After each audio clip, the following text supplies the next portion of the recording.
Scream 6 is probably one of the most anticipated horror movies of the year, and for many people, one of the most anticipated movies of the year. And as the title implies, it is the sixth installment in the Scream series, but the first Scream movie without leading lady Sidney Prescott herself, Neve Campbell. Talk about that in a minute. Following the latest Ghostface killings from Scream 5, the four survivors, Tara, Sam, Chad, and Mindy, leave Woodsboro behind and start a fresh chapter in New York City. And of course, Ghostface is out in New York City and he's wreaking havoc.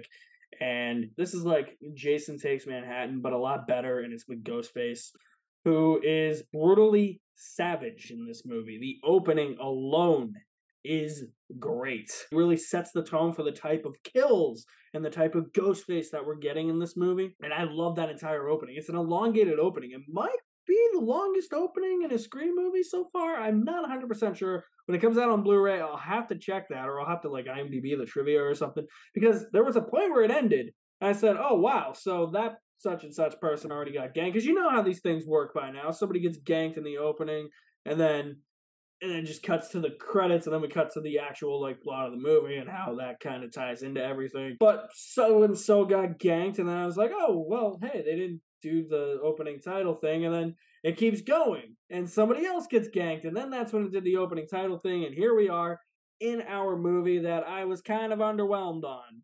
I'm sorry, internet. Hate me all you want. Do this to me. That's not to say that I thought Scream 6 is a bad movie. You can't be in the middle on a movie anymore, or you can't be just above the middle point on a movie anymore. Like, I'm mixed to positive on Scream 6, and I've had some time to think about it, because I literally switched my letterbox for this movie, like, 5 or 6 times on my walk home, in the 20 minutes to half hour to 40 minutes that I spent thinking about it, walking home, filming my review for 65, and then the brief pause I had in between that review and filming this review, I thought about it a little bit more, and I'm like, yeah, I guess I just was underwhelmed about it. But let's talk about the positives. I've already mentioned one, and just how savage and brutal Ghostface is in this movie, and I like that about Ghostface. They're not holding anything back. They're just making Ghostface more relentless now. When you're a series that is satire of the genre that the movie falls in, you gotta make it bigger somehow. And just love how Ghostface is just like, yep, nope, I don't give a fuck in this movie. I'm just gonna brutally, savagely, ferociously murder people. I have a goal, but I don't care who stands in my way.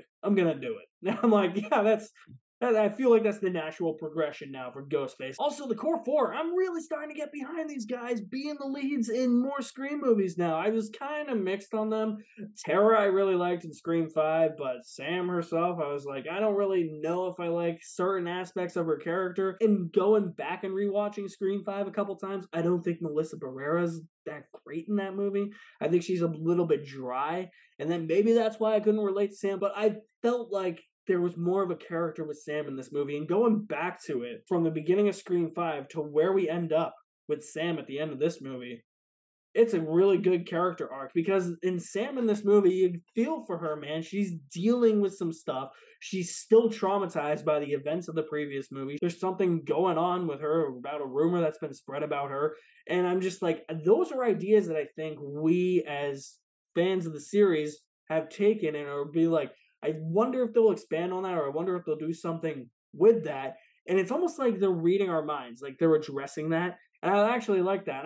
I did like Chad. I did like Chad and Mindy a lot more in this movie. I think they had a little bit more to do. Obviously, Mindy is the movie buff. She's the brains when it comes to all this. And this one has some really good satire on the legacy of franchises and franchises themselves, and what happens after you do a legacy sequel. So now you're the franchise.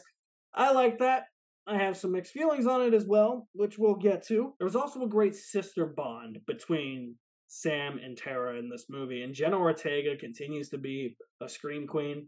I think Melissa Barrera is really starting to settle into the role. There's things that they touch on that happen off screen in between movies. Things that, maybe Tara, who's Jenna Ortega, doesn't necessarily want Sam's help with. And Sam, she's a bit overprotective, and Tara doesn't really like that, but they really come to realize that maybe that is what their lives are going to be now. Like, Sam has that question that she asks Sidney Prescott in the last movie where she says, am I going to be okay now? And Sidney says, eventually. So they're not okay yet. The events of the last movie, the events of this movie, and the events of future installments are going to define their lives. They are going to leave a legacy behind just like Sidney Prescott. And yes, Neve Campbell isn't in the movie. I did feel her absence in some scenes, but you know what? The script at least took the time to address where she was and to throw in references to Sydney. And it proved to me that for a Scream movie, you don't necessarily need to have all the legacy characters back. Dewey Decimal System, oh wait, I shouldn't call him that. That's kind of, that's mean. That's a disgrace to Dewey as a character, because he's a great character. Look, the way I look at it is Scream 5 was Dewey's movie because he had the most screen time. Scream 6 is Gail's movie because she had the most screen time out of the legacy characters. And then hopefully Neve Campbell can work out a deal and she'll get a fair pay raise, because that whole thing where they wouldn't give her equal pay was bullshit. I totally stand by her on that. I hope she comes back for 7 so that she can be in a good chunk of 7. Hopefully more than she was in 5. And they can make it her movie and make it maybe a last hurrah, but also still focusing on the core 4 as they're now known, and I really like that. But there is going to be a time where these movies are going to move past the Sidney Prescott story. So if Sidney's not in this one, might as well start now, and maybe they won't bring Neve Campbell back for the 7th one. As I just said, I would love to see her back, and I think it would make sense. Give her one last hurrah. Make her a big part of the movie, and then send her on her merry way. Don't kill her. I'm not saying kill her, okay? Before you all go John Wick on me again, pointing guns. Not saying that.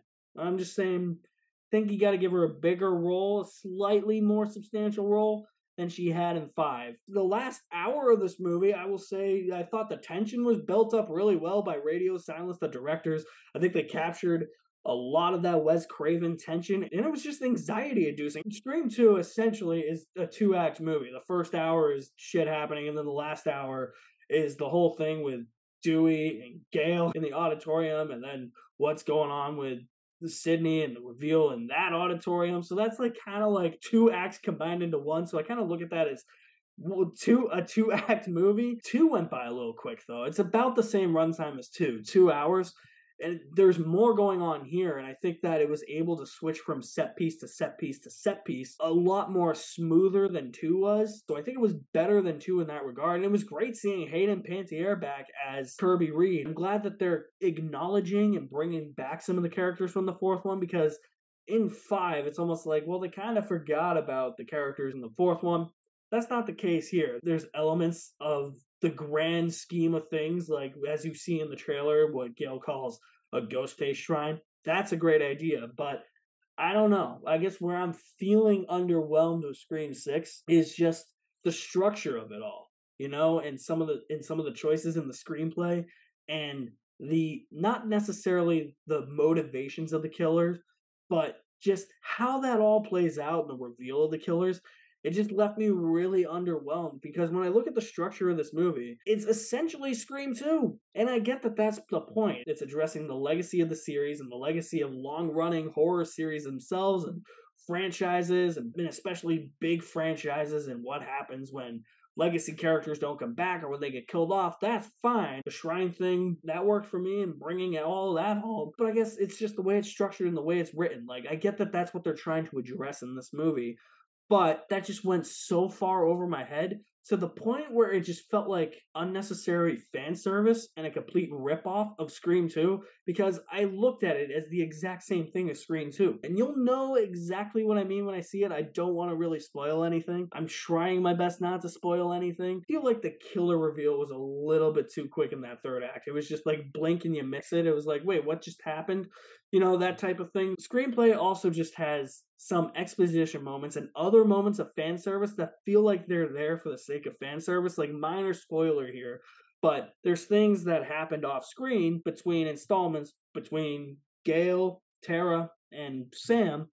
And they do that whole gag where, in the first Scream where Sydney punched Gail and then it happened again in the second one. There's an attempt at that here again. It happens again. I'm just like, are we just throwing this stuff in here now for the sake of fan service? Are we actually addressing what you're trying to parody and satire with that? Or are we just throwing that in there for sloppy fan service? And to me, it felt more like sloppy fan service than it did addressing what the movie was. With the script, there's many moments in this movie where characters pop up, like Kirby. Kirby pops up, and I'm like, okay, cool, Kirby's back. And then she's at a police station, she's talking to a detective, and then all of a sudden, Sam and Tara come in, and Sam's just like, hey, Kirby! And Kirby's like, oh, hey, Sam. I'm like, wait a minute, you didn't share a scene before, so how do you guys know each other? So when stuff like that happens, the movie has to take the time to actually explain stuff. And I get it, exposition's going to happen in movies, but I felt like there was too much of that in this one. If they had taken one or two of those expository things out,